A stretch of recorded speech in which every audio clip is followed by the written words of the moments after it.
Before the seas rose, before evil even had a name, there existed a world the Bible allows us to glimpse only through a crack in the ancient veil. A world so strange, so violent in its beauty, that if humanity saw it with their own eyes today, our collective voice would tremble to speak of it. A world swallowed by judgment, buried beneath waters deeper than memory, and yet its bones still whisper. They whisper in the fissures of forgotten mountains. They echo beneath ruins of black stone cities where shattered idols lie face down in the dust. They murmur through the broken necks of colossal statues. And through the skeletal remains, 4 even 5 meters long, scattered like warnings carved into the earth itself. This was the first age, the age before the flood. Not myth, not legend, but a chapter erased by terror, sealed beneath the silence of millennia. For Genesis speaks of it. Enoch walked through it. Jubilees remembers it, and the ancients feared it so deeply, they allowed time to bury what their tongues would not, because what lived in that world was not meant to live again. Yet tonight, we reopen the door. This is where we venture into the forgotten corridors of Scripture, the hidden passages history dared not preserve. Not to challenge faith, but to look more honestly into the truths left for the final generation. This is the sanctuary of seekers, where mystery is not an enemy, but a compass. If you are ready, step with me beyond the veil. Because before there was a flood, there were beings so fearsome, even heaven trembled at their rebellion. In those distant centuries before the waters rose, humanity began to forget the sound of its own origin. They built cities of carved stone, towering ziggurats that clawed at the sky palaces veined with gold, taken from the bones of the earth. They worshipped their skill, their strength, their ambition, and slowly, they ceased to look upward. For when a people no longer lift their eyes to the heavens begin to look back. Across the firmament, unseen by mortal sight, a presence lingered. They were called the Watchers, celestial beings, appointed to observe, to guard, to guide. But the line between watching and desiring is thin, dangerously thin. As they gazed upon the daughters of mankind, women radiant as dawn, resilient as the soil that birthed them, something unfamiliar stirred within angelic hearts. Longing, curiosity, hunger. The ancient traditions say their whispers began on the wind, echoing from mountaintops and drifting across the night like forgotten hymns. And then came the moment that changed the fate of the world. 200 of them gathered at the summit of Mount Hermon, a mountain whose stones still tremble with the memory. Under a sky bruised with stormlight, they bound themselves with an oath. We descend together. We take for ourselves wives among the children of men, and none shall turn back. Their garments glowed like constellations torn from their stations. Their eyes burned as if fire had learned to see. Their voices rolled like thunder, softened into temptation. And when they stepped onto the earth, mankind dazzled, mesmerized, called them the gods who walk. But what descended was not blessing. It was the bending of creation itself. From their unions came beings of impossible scale, giants whose shadows swallowed city walls. The Nephilim, born with strength beyond comprehension, beauty sharpened into arrogance, and appetites too monstrous for a mortal world. At first, men praised them. Songs were written of their feats. Temples were raised in their honor. But admiration decayed into fear, and fear into servitude. For the Nephilim were not born to rule with wisdom. They were born to consume. Azazel, the most defiant among the Watchers, tore heavenly knowledge from its rightful place and fed it to mankind like poisoned fruit. He taught the forging of weapons, the ability to turn Earth's hidden metals into instruments of blood. He revealed the craft of enchantments, seduction, and sorcery. Others brought forbidden arts astrology that sought to manipulate the order of heaven. Charms that twisted the mind, potions drawn from corrupted herbs, and secrets of gemstones once meant only for angelic courts. What was meant to illuminate became chains. Knowledge, once a celestial gift, became the very tool that enslaved humanity. The world began to change. Forests withered beneath the boots of giants. Rivers shifted their courses as if fleeing from them. Animals grew restless, their instincts recoiling from the unnatural. Even the sky dimmed, as if ashamed to mirror what the earth had become. And then came the abominations. Creatures born of experiments never meant for mortal soil. Half beast, half man. Eyes that shimmered with madness. Voices that drove listeners into delirium. Nature herself groaned. Creation recoiled. The balance of the world trembled on the edge of collapse. In that corrupted age, only a whisper of truth remained. A faint memory of the one who shaped the heavens. A remnant of humanity who still called upon his name in secret, their prayers rising like small flames against an ocean of darkness. And it is in this fragile remnant that the next part begins, for a single voice would soon rise to confront the corruption of both heaven and earth. But before that voice is heard, we must first understand the full weight of rebellion. If this feels less like history and more like a warning that still breathes today, share what stirred within you. For when truth is spoken aloud, darkness loses its grip. In an age drowned in corruption, when giants walked the valleys and fallen angels ruled from shadowed heights, there remained one fragile thread of light, the line of Seth. These were the quiet ones, the ones who still whispered the name. They planted their fields, tended their flocks, buried their dead with hymns, and looked not to the giants, but to the heavens. And among them lived a man whose footsteps echoed differently from all others, Enoch. Scripture says he walked with God, not in metaphor, not in dream, but in a communion so real, the air around him seemed to grow thin. He lived in a world devoured by terror, yet he carried himself with the stillness of one who had glimpsed eternity. And one evening, when the sky bled gold and bronze, he vanished from mortal sight.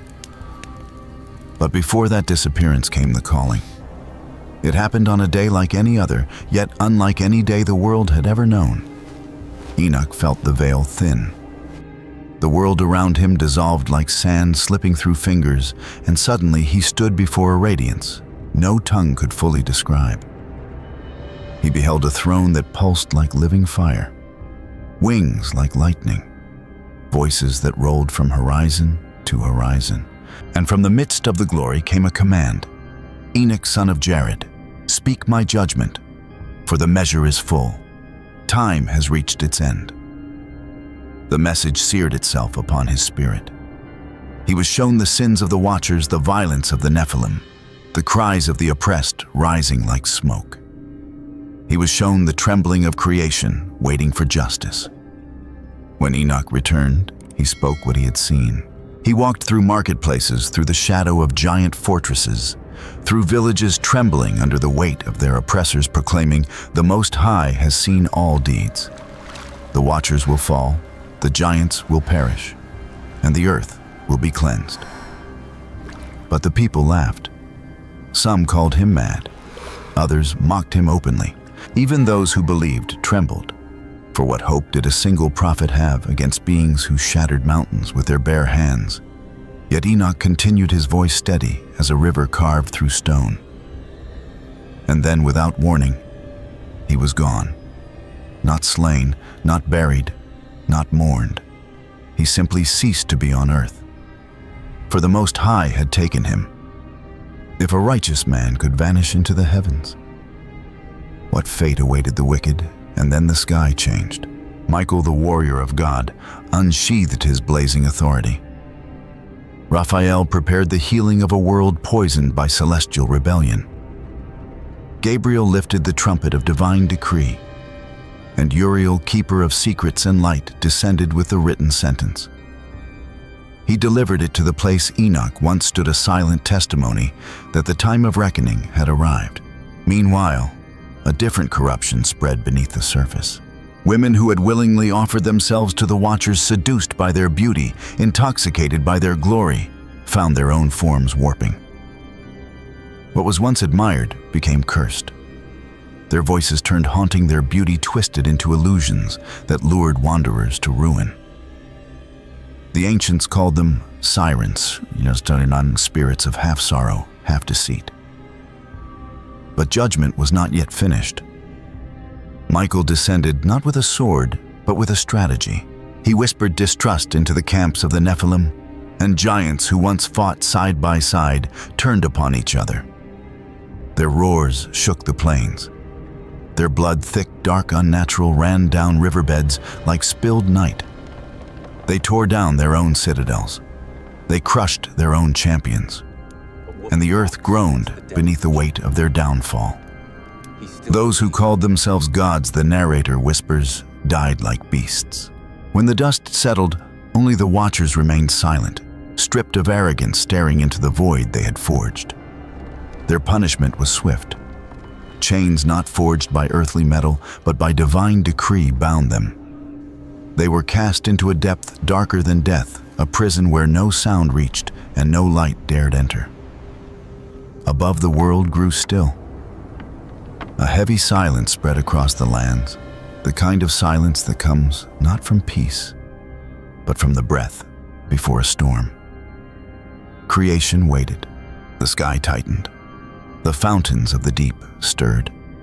For judgment had only begun. If you've ever wondered why God allows evil to rise, before he strikes it down, share your thoughts. This is not debate. This is the fellowship of those who seek truth. And now, let us follow the only man who still heard God's voice in the gathering storm. The man chosen to build a vessel of salvation before the sky finally wept. In a world teetering on the edge of annihilation, when violence filled every valley and corruption stained every breath, one man still listened for the whisper of the divine. Noah, descendant of Seth, worker of the soil, keeper of quiet obedience, walked upright when the earth forgot how to stand. While others carved idols, he carved altars. While the powerful glorified their strength, he glorified the one who gives it. And when the Most High looked upon the earth and saw that every imagination of man's heart was only evil continually, Noah found grace. Then came the command that would divide history in two. Make for yourself an ark, a vessel of salvation, in a land that had never known rain, a sanctuary of wood, in the middle of a barren plain, a message of judgment, delivered through the hands of a single man. He lifted his hammer. He struck the first nail, and with every echoing blow, prophecy took shape in cedar and pitch. But the world laughed. They pointed and mocked. They called him a fool, a zealot, a dreamer lost in old tales. And yet, Noah continued, for faith is often loudest when the world is deaf. They called him insane, until the sky began to bleed. Signs unfolded across creation. Animals by instinct older than mankind began to converge, pairs and sevens, marching toward the ark as though led by an invisible hand. The moon rose red like a wound. The winds reversed their course, but humanity danced harder, shouted louder, worshipped the giants they once feared. The hour of mercy closed. Then came a moment described with chilling simplicity in Genesis, and the Lord shut him in. The door of the ark, heavy, immovable, sealed not by Noah's strength, but by divine decree. And when God closes a door, no man, no angel, no giant can force it open. Outside, the first drops fell, soft, gentle, almost tender. But then the heavens tore. Waters struck the earth like falling mountains. Thunder cracked across the sky's blackened belly. The fountains of the deep exploded upward, ancient waters rising in rebellion against the corruption they had endured. Idols toppled, temples dissolved, cities vanished beneath waves that roared like the voice of judgment itself. Noah's Ark rose as the world sank. Outside, screams swallowed by water, humanity clawing at wood that would never open to them. The Nephilim, those who believed themselves unkillable, dragged beneath the weight of their own arrogance. Inside the groaning of wood, the shudder of beasts, the trembling prayers of 8 souls sheltered by grace.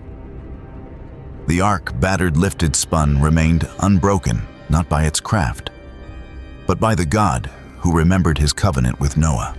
And when the waters prevailed for 150 days, the world that once was the world of watchers, giants, and abominations was buried beneath a silence so complete it felt like the universe holding its breath.